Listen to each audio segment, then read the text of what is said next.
Assalamualaikum warahmatullahi wabarakatuh. Hai semua anak-anak, kembali lagi di video pembelajaran. Kali ini video pembelajarannya untuk materi kelas 12, yaitu tentang membuat surat lamaran pekerjaan.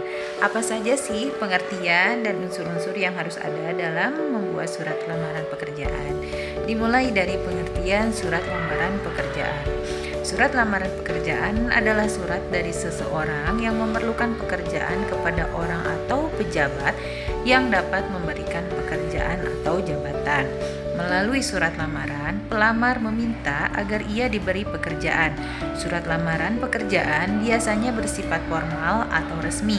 Misalnya, surat untuk melamar pekerjaan menjadi karyawan ataupun jabatan tertentu sesuai dengan iklan yang ditawarkan. Dalam hal ini, pelamar dalam surat lamarnya perlu menyebutkan sumber lamaran tersebut pada alinea atau paragraf pembuka.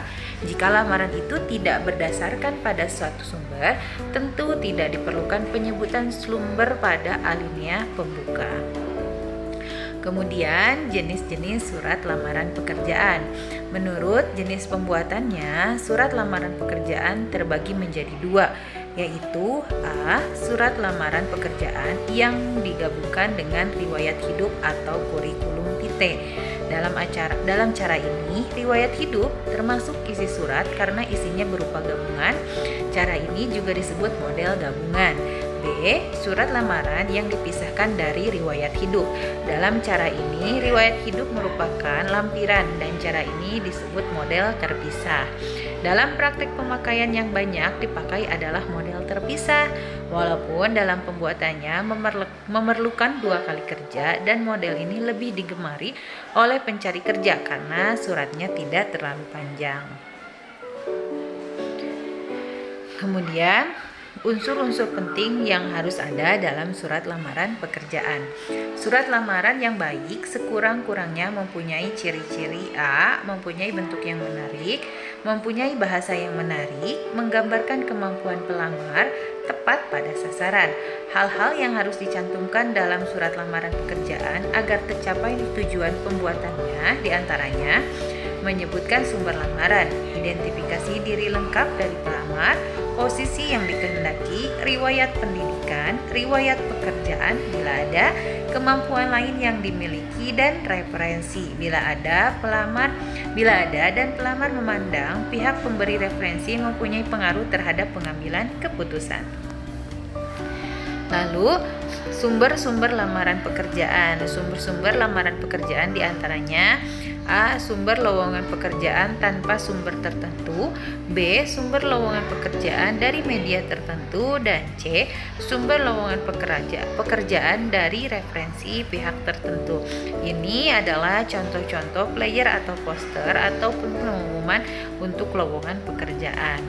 Kemudian, dalam surat lamaran kerja terdapat bagian-bagian di mana 1.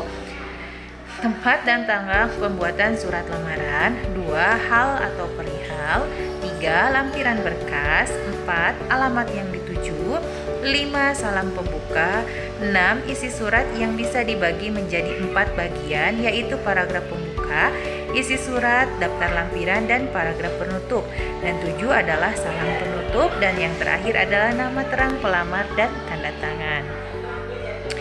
Ya, cara membuat surat lamaran kerja yang baik dan benar. 1. Gunakan bahasa yang baik dan benar. Pergunakan bahasa yang formal karena surat lamaran kerja termasuk surat resmi. Jangan menggunakan bahasa yang tidak patut dalam pembuatan surat resmi. Tulislah kalimat yang singkat, padat, dan jelas. Jangan bertele-tele dalam menulis surat lamaran karena surat lamaran bisa menampilkan jati diri seseorang serta sebuah instansi atau perusahaan tidak menyukai surat lamaran yang bertele-tele. 3. Tulislah secara manual menggunakan tangan. Penulisan surat lamaran kerja secara manual lebih disukai perusahaan karena melalui tulisan tangan bisa dinilai bagaimana pribadi seseorang. Kemudian perhatikan kebersihan surat lamaran kerja. Jangan sampai ada coretan atau bekas penghapus dalam surat lamaran kerja. Jika salah menulis, lebih baik tulis ulang di kertas baru, jangan menggunakan stipo untuk menghapus. 5. Isi secara jelas data diri dan informasi tentang diri Anda, serta lampirkan dokumen-dokumen pendukung seperti daftar riwayat hidup, fotokopi identitas, serta dokumen-dokumen lain yang menjadi persyaratan. 6. Jika Anda mempunyai sertifikat pendukung yang bisa menambah nilai plus untuk diri Anda, jangan ragu-ragu untuk melampirkannya. Kemudian struktur lamaran pekerjaan. Lihat, di sini ada contoh dari surat lamaran pekerjaan, di mana yang paling atas itu adalah tanggal penulisan surat, kemudian nama dan alamat penerima surat, lalu ada salam pembuka, lalu ada kalimat pembuka, kemudian ada kalimat isi, dan ada kalimat penutup. Diakhiri dengan tanda tangan dan nama lengkap si penulis surat. Ya, ini jika di dalam bentuk analis nih ya, dimulai dari tempat sampai ke nama pelamar. Diperhatikan. Oke, ini contohnya ya, jika kalian akan menulis surat lamaran pekerjaan. Ya, boleh diperhatikan. Oke, itu saja materi tentang menulis surat lamaran pekerjaan bahasa Indonesia untuk kelas 12 SMK dan SMK. Terima kasih telah menyaksikan video ini. Wassalamualaikum warahmatullahi wabarakatuh.